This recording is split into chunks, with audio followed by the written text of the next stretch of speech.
لیکن ارشاد بھٹی صاحب جیسا کہ ساتھ نے کہا کہ 62-63 کے تحت کارروائی ہو سکتی ہے، یعنی پاکستانی سیاست میں ایک بار پھر ہم نااہلی کی فضا دیکھیں گے.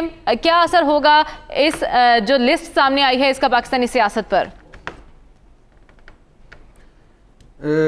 کھیت مٹی اثر ہوگا جی، کچھ بھی اثر نہیں ہوگا. 62-63 میں تو پورا پاکستان آئے تو 62-63 میں تو فارغ ہو جائے. پینڈورا باکس آپ نے جو کھولا ہے، اس آپ نے سوئس لیکس ایک تھے جو ہم نے بڑے سنے تھے کہ وہاں ہمارے ڈالر پڑے ہوئے ہیں، ان کا کیا بنا؟ دبئی لیکس تھے، ان کا کیا بنا؟ پاناما لیکس کے نواز شریف صاحب سے پہلے حساب لینا چاہیے تھا، لیا گیا، لیکن باقیوں کا کیا بنا؟ 25 والیمز جو آپ کے ادھر پڑے ہوئے ہیں، جو ڈاکومنٹڈ کیس ہے زرداری صاحب اینڈ کمپنی کا، اس کا کیا بنا؟ 10 والیمز کے جو باقی ہیں ان کا کیا بنا؟ العزیزیہ والے سارے چھوٹ گئے، فلیگ شپ والے سارے چھوٹ گئے، ایون فیلڈ والے سارے چھوٹ گئے، حدیبیہ والے سارے چھوٹ گئے، bank of Punjab, Mehran bank scandal, 56 company scandal, ادویات سکینڈل، آٹا گندم سکینڈل، چینی سکینڈل، پٹرول سکینڈل، نجی بجلی کا ڈاکے، BRT، اورنج ٹرین، میٹرو. ہم بد نصیب قوم ہے جی، بد نصیب لوگ ہیں، برے نصیب ہیں ہمارے. پاکستان کے برتن بک چکے ہیں، پاکستان کا گروی رکھا جا چکا ہے، پاکستان اور پاکستانی دھوتی بنیان میں پھر رہے ہیں. کوئی ادارہ نہیں جو کرپشن سے پاک ہو. سیاستدان 7 نسلیں سوار گئے اپنی، تاجر اکثریت چور، بیوروکریٹس اکثریت چور، عوام اکثریت چور. اور ہمارے ہاں فیشن ہے، کھاتا ہے تو لگاتا ہے، میرے اساس سے ذرائع آمدن سے زیادہ تو تمہیں کیا. یعنی پاکستان بھی لیکو لیک، عوام بھی لیکو لیک، اور ہم سکینڈل بھی لیکو لیک. یعنی یہ ایک بڑا اچھا حبیب اکرم صاحب اور سعد صاحب نے اچھے الفاظ میں کہ جو لیگل کمپنیاں ہیں، جو ڈکلیئرڈ کمپنیاں ہیں، لیکن مان لیا، سب مان لیا، لیکن ان ڈکلیئرڈ کمپنیوں میں سے کہ پیسہ کہاں سے آیا؟ ان لوگوں کے پاس پیسہ کہاں سے آیا؟ ہم تو اتنے امیر نہیں ہوئے جتنے یہ امیر ہو جاتے ہیں. ہمارے پاس تو اتنے پیسے نہیں جتنے ان کے پاس پیسے آ جاتے ہیں. یہ کہاں سے آتے ہیں؟ یہ جو 700 پاکستانی ہیں کہاں سے اتنے امیر ہو گئے 5 بر اعظموں میں؟ اور وہ چلو سرے محل اور ایون فیلڈ تو چھوڑ دینا. اچھا، خسرو بختیار صاحب اور یہ بھائی جو صاحب تھے، یہ شوگر سکینڈل میں بھی آئے تھے، کیا کر لیا آپ نے؟ وہ تو انکوائری بھی آ گئی. علیم خان صاحب پہلے بھی تھے کہ وہ جو والد صاحب میرے تو میری والدہ صاحبہ تو میرا فلانا پیس تو میرے فلانا، ہر چیز میں یہ موجود ہیں. کیا کر لیا آپ نے؟ شوکت ترین صاحب نیب کے ملزم، ہمارے جو معیشت کے ٹارزن ہیں، یہ نیب کے ملزم ہیں. پہلے آپ نے کیا کر لیا؟ یہ اومنی والے کے سمدھی بھی ہیں. کیا کر لیا آپ نے ان کا؟ شرجیل میمن صاحب کو تو ایوارڈ ایمانداری پرفارمنس اور ایوارڈ پرفارمنس دے دیا آپ نے، دوبارہ MPA بنا دیا آپ نے. کیا کر لیا آپ نے؟ اسحاق ڈار صاحب کی جو کہانیاں ہمارے سامنے ہیں، وہ وہاں بیٹھ کے الحمدللہ ٹوپی سر پہ رکھ کے آج بھی ہمیں درس دیتے ہیں، بھاشن دیتے ہیں. آپ نے کیا کر لیا ان کا؟ وقار مسعود صاحب کے بیٹے، میجر جنرل نصرت نعیم، طارق شفیع، عباس کھٹک فضائیہ والے، جنرل شفاعت اللہ، کن کن کے نام لیں گے، کن کن کے؟ یہ کہاں سے آتا ہے ان کے پاس پیسہ؟ مجھے تو اس کی کوئی سمجھ نہیں آ رہی.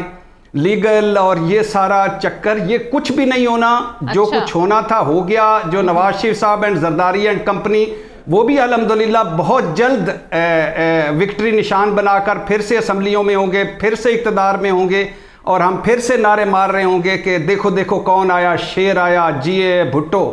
تو اور زکوٰۃ کھا گئے، عشر کھا گئے، یتیموں کا مال کھا گئے، یہ ملک کھا گئے، لیکن ان کا یہ سارے کے سارے صاحب کا سوال ہے کہ ہم نے کیا کر لیا، ہم کیا کر لیں گے. خاور آپ سے جان لیتے ہیں، آپ اسلام آباد میں بیٹھے ہیں، نام سامنے آئے ہیں، اب تک آپ کے پاس کیا خبر پہنچی ہے؟ حکومت کیا کرے گی؟ جیسا کہ سابق وزیر اعظم کا میں بار بار ذکر کر رہی ہوں، تب خان صاحب کہا کرتے تھے کہ PM شپ سے ریزائن دیں، اپنے آپ کو کلیئر کریں اور واپس آ جائیں.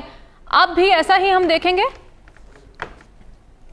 دیکھیں، ایک تو پرائم منسٹر عمران خان نے ابھی جسٹ نو انہوں نے ویلکم کیا ہے یہ پینڈورا پیپرز کے جو چیزیں سامنے آئی ہیں، اور ابھی وہ کہہ رہے ہیں کہ جتنے لوگوں کے بھی نام آئے ہیں ان کا ہم انویسٹیگیٹ کریں گے اور آئین اور قانون کے مطابق جو بھی ہے ایکشن لیا جائے گا. This what prime minister has right now tweeted, اور ہم امید کرتے ہیں کہ جو انہوں نے ابھی بات کی ہے اس کے اوپر پورا اتریں گے.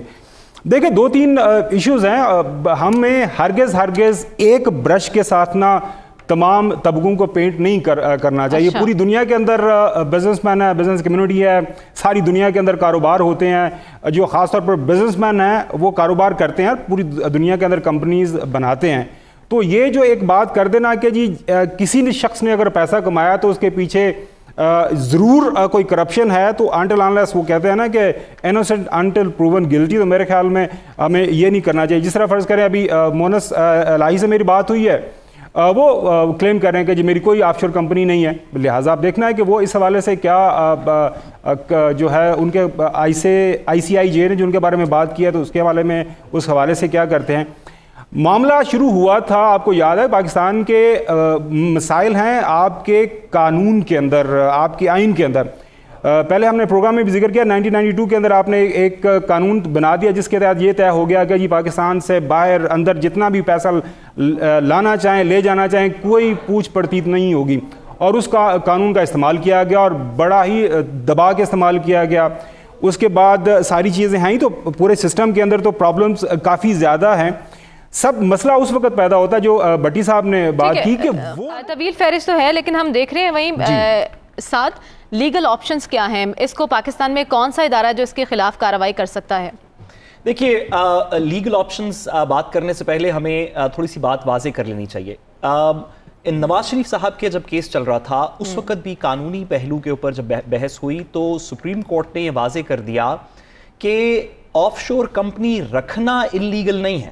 یہ بات پاکستان کے قانون میں ممانعت نہیں ہے کہ آپ پاکستان سے پیسے لے کے تو کہیں باہر بھیج دیں اگر آپ نے لیگل چینل سے بھیجے ہوں, اگر آپ نے اس کی منی ٹریل دکھائی ہو. اگر میں یا کوئی بھی شخص پاکستان کے اندر ایک لیگل طریقے سے پیسے کماتا ہے, لافل طریقے سے پیسے کماتا ہے, اس کے اوپر اپنا ٹیکس دیتا ہے, پھر اسٹیٹ بینک سے پرمیشن لے کے اس کو لافل بینکنگ چینل کے تھرو پاکستان سے باہر بھیجتا ہے اور وہاں پہ کمپنی خرید لیتا ہے, ایسٹ خرید لیتا ہے, گھر خرید لیتا ہے اور اس کو اپنی ٹیکس کی ڈیکلیریشن میں ڈکلیئر کرتا ہے, تو اس کے اندر قانون کی کوئی ممانعت نہیں ہے. نواز شریف صاحب کی جس بات کے اوپر ڈسکوالیفیکیشن ہوئی تھی اور پھر بعد میں دیگر جہانگیر ترین صاحب کی اور دیگر کیسز کے اندر بھی ہم نے بات دیکھی, سپریم کورٹ نے بڑا واضح کر دیا کہ مسئلہ دو باتوں کا تھا. ایک یہ کہ جن پیسوں سے یہ کمپنیز بنائی گئی تھی آف شور یا ایسٹس خریدے گئے تھے یا ایون فیلڈ کے اپارٹمنٹس خریدے گئے تھے, ان کا پیچھے سورس کوئی نہیں تھا کہ جی اگر آپ نے 100 روپے سے یہ گھر خریدا ہے تو وہ 100 روپے آپ نے کمائے کیسے, ذرا اس کا منی ٹریل دکھا دیں.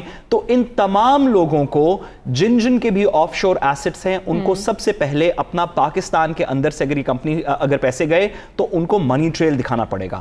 دوسرا یہ دکھانا پڑے گا کہ ہاں ہم نے اس کے اوپر ٹیکسیشن ہم نے ٹیکس دیا تھا. تیسرا یہ دکھانا پڑے گا کہ یہ بینکنگ چینل سے یعنی کہ لافل چینل سے اسٹیٹ بینک کی پرمیشن لے کے باہر گئے تھے. اور جو سب سے ضروری اس کے اندر بات ہے کہ جتنے بھی ہمارے پبلک آفس ہولڈرز ہیں وہ جو 62-63 کے اندر فال کرتے ہیں, یعنی کہ جو صوبائی